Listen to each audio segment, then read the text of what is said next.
গাড়ী কয় নামা বস্তার এই কিবাহে আছে স্যান্ডেল হে আছে এটা চালানা সাগরে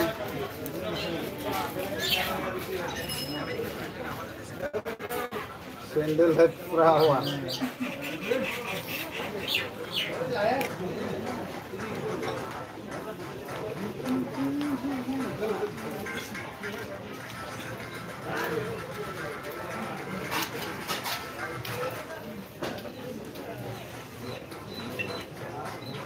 कमेन्ट खालामदो लोगोफोर एसे लाइभआव थानो लुबैलायबाय दिनैहाय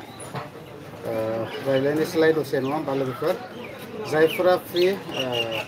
कमेन्ट खालामनो हागोन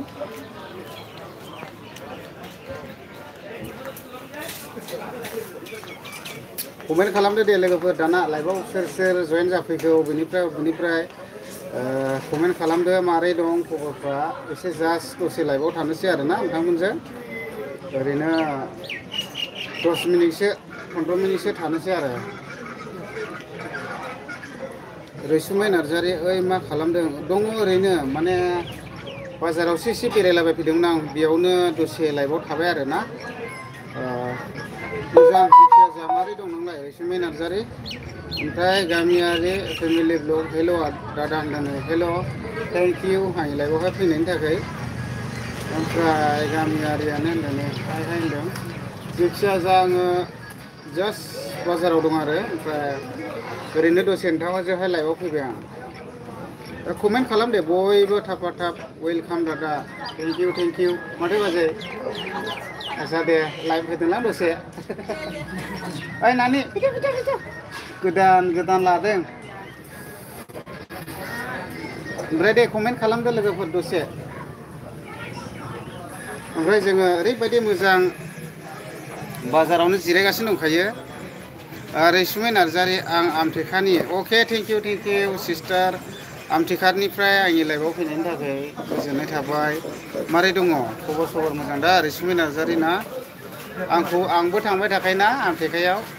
बेबायदिनो लोगो मोनखागोन मालाबा समफ्राव थांबाय थानाय जाखायो आमथेखायाव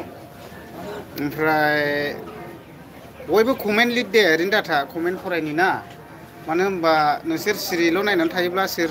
नायदों सोर नायाखै आंबो एसे मिथिनो लुबैयो नालाय दा बेनिखायनो कमेन्ट लिरनो हागोन आरो कमेन्ट बयबो लिरनो हागोन दसे नोंथांमोनजोंनो फैखानायखा दा बेनिखायनो कमेन्ट लिरदो ओमफ्राय चेनेलाव गोदानब्ला सापर्ट खालामना हो अनोब्ला एसे बैखौ माबाखौ थुना हो आरो साबस्क्राइबखौ अनोब्ला आरोखि ओमफ्राय गामियारि फेमिलि बाव आदा चेनेला बोसोर बारबाथाय मनिटाइजेसन जागोन जाया मा होनदों आदा चेनेला बोसोर बारबाथाय मनिटाइजेसन जागोन ना जाया थारमाने नै इउटुब चेनेलखौहाय माबा खालामोब्ला दा नायनांगौ र' दा बेसेबाङावथाय आंनि सिगां 4,000 वाच टाइम नांदों ओमफ्राय 1,000 जन साबसक्राइबार नांदों आरो बिनि गेजेराव मनिटाइजेसन जादों ओमफ्राय दा बेसेबांथाय 500आवबो जासैना बेसेबां बायदि खोनाब्रेदों आङो नायनो हागोन आरो रैसुमै नार्जारिया मोजां होनदों थेंक इउ सिस्टार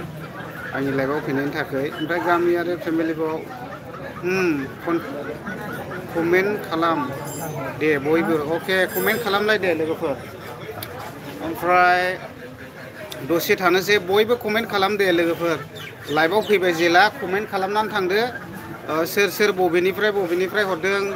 नङाब्लाथ' आं मिथिनाय नङा होमबा ना सोर आंनि लाइभआव फैदों सोर आंनि लाइभआव फैयाखै माने आंबो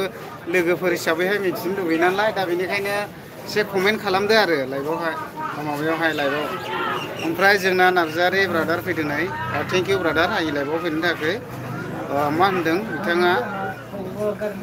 ओइ ब्र' मा खबर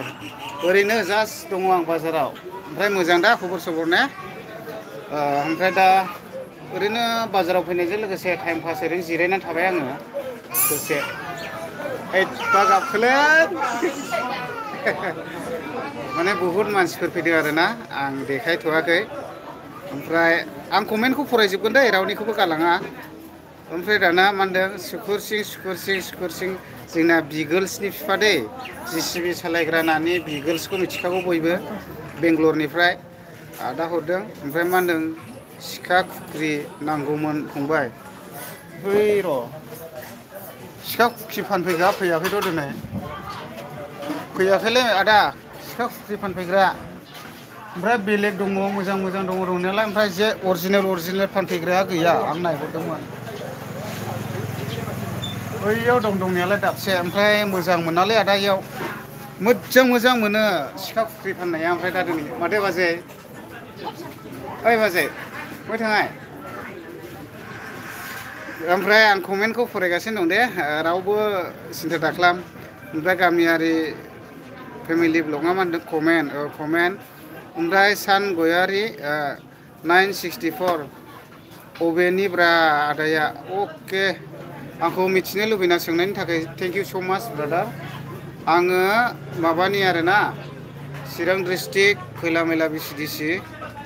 परबतजरानि ओमफ्राय PS आमगुरि गोलैयो जोंना दे मालाबाफोर फैयोब्ला माबा खालामनो हागोन जगाजग लानो हागोन ओमफ्राय हाबलांनो हागोन आरोना ओमफ्राय माबाया गामियारि फेमिलि ब्लग आं क'क्राझारनि दादा थेंक इउ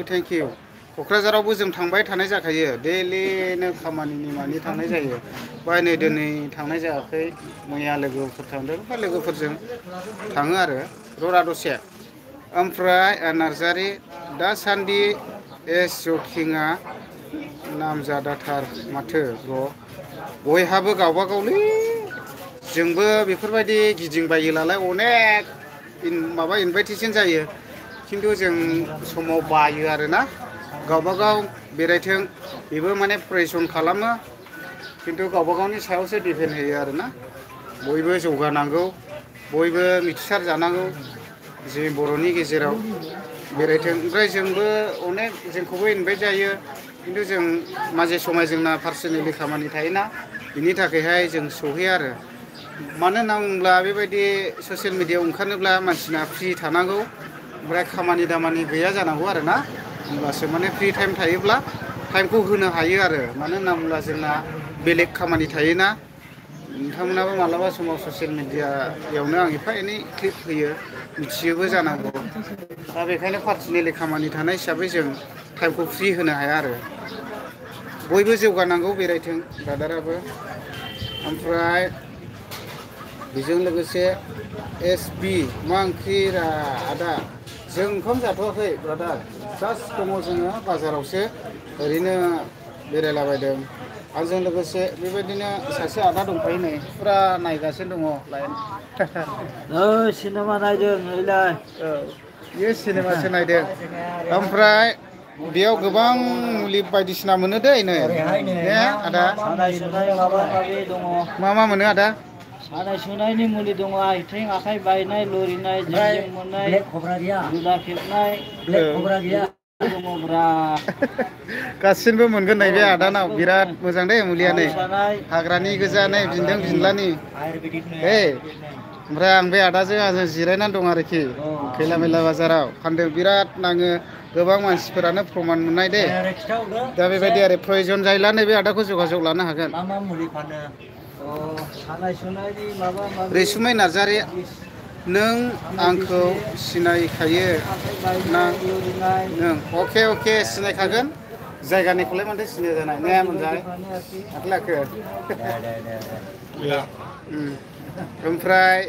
थेंक इउ रैसुमै नार्जारि ओइ अहाय दं आदा आं खैला मैलायाव दङ आं कमेन्टखौ नायजोबगोन दे ओमफ्राय मा होनदों गामियारि ब्लगआव मा होनदों माबे बाजाराव आदा खैला मैलायाव बेनिफ्राय गामियारि blog hello' okay thank you ओमफ्राय मा होनदों गोरोन्थि official hi hello' thank you गामियारि ब्लग दादा आं गोबाव थानो हाला दे मालाबा रायलायनोसै सम गैला अके थेंक इउ दे थेंक इउ गामियारि फेमिलि ब्लग गोजोननाय थाबाय गायि लाइफआव दसेखिनिब्लाबो नुजाफैनायनि थाखाय ओमफ्राय मा होनदोंना सान गयारि 964 टाइम गैथ'वाब्ला आदा आंना उनाव हाइ लाइफआव जयेन जासिगोन अके थेंक इउ गामियारि इउटुबाव खामानि मावनायनि एक्सपिरियेन्सखौ एसे होदोब्रा ब्रादार अके अके बयबो जानो हायोलै इउटुबाव ब्रादार खुनु खोथा गैया नोंनि माबानि सायावसो जस जानांगौ आरो मानसिया इउटुबावहाय खुनु लाजिनो नाङा मानो नाङा बेबायदि आरोखि ओमफ्राय मा होनदों महा बबावसो थांसैलाय ने बयबो थाङोमोनलायनो आदानि हिन्जाव दंना गैया जाखो दंरा दङ मालाबा मालाबा समाव नुयोना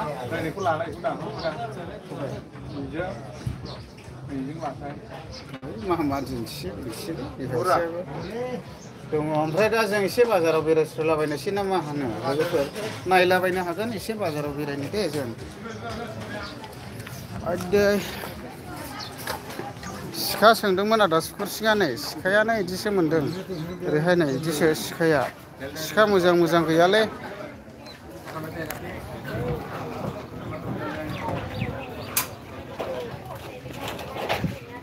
ररा माथो हाखु दाखु जाखो दाने न'आवसो थांनायसो जालायबाय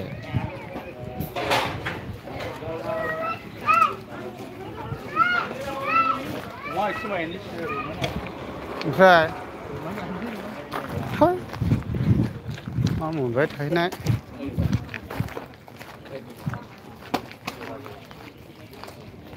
लाबा दहायनो मिथिङाव थांनो हागौमोन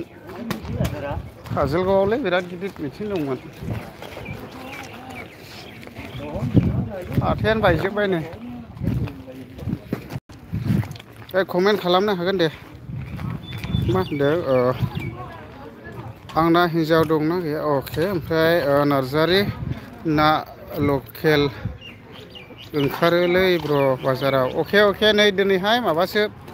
फारामनि गोजासो दं नायानो बेलाय नै बे रायथाइ गयारि बाजाराव मा रोखोम जादों थै बाजारा दा बायबाय जोंना खैला मैला बाजारा माबायावनो जोबो थिग 11टा बायथा जोब्बाय आरो दा नै बाजारानो गैलालाय नाया नै गद' होड़ा केजि गद'खौ नों नाङासो नों लाबाय न'आव थांसै ए है थाङो बाबाया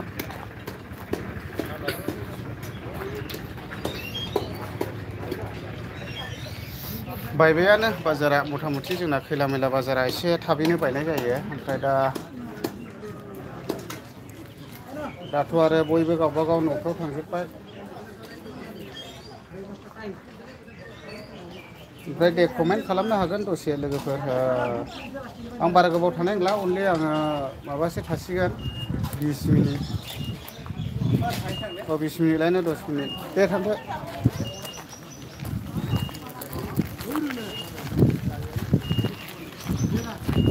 बेना बेनावहाय थांखो जों थांनायसै जों बयबो दायो फैबाय आङो मोनसे दखानाव आरोना सिखा बानायग्रा मा बानायग्रा ओमफ्राय लाइभआवहाय कमेन्ट खालामबाय थानो हागोन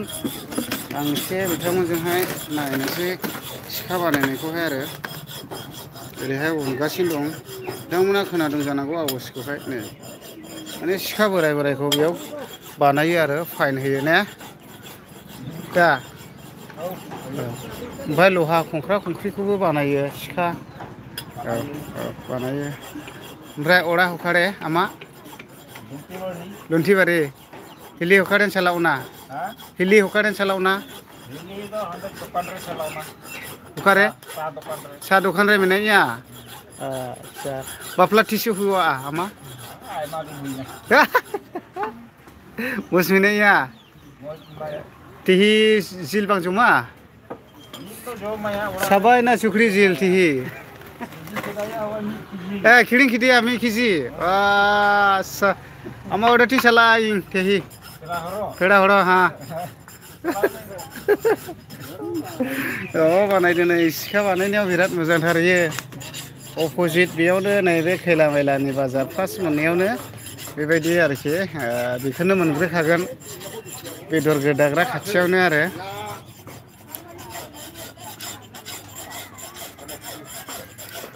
एसे सानथालिनि रायलायनायदों आरो आंबो माबायदि जायो होननानैहाय जाखोना जादिया आरो आं एसेयाव इनावनो सोंनायसै दे जाखोना जादिया सावथाल रायलायनाया ए जासाबायनोलै पास जानायसो बायदि मोनबाय आं फरिखायाव ओमफ्राय माथो सिरिल' थाखो कमेन्ट खालामदोरा दे एसे लोगोफोर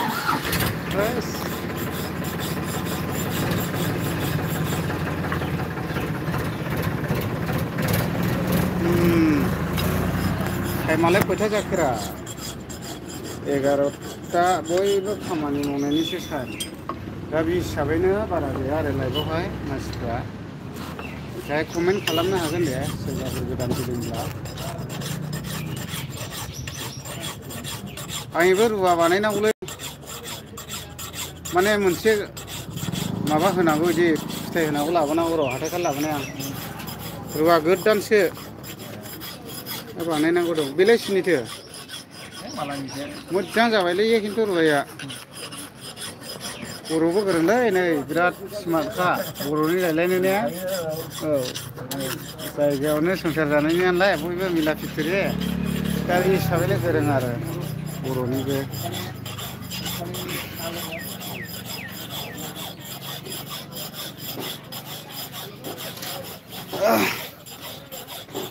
सल्ल' मिनिट थाबाय होमब्ला लोगोफोर आं लाइभखौ बेयावनो दोनथ'नाय जानोसै दे बयनिसिमबो गोजोननाय जासिहरनानै दिनैनि लाइभखौ बेयावनो दोनथ'नाय जाबाय बाय बाय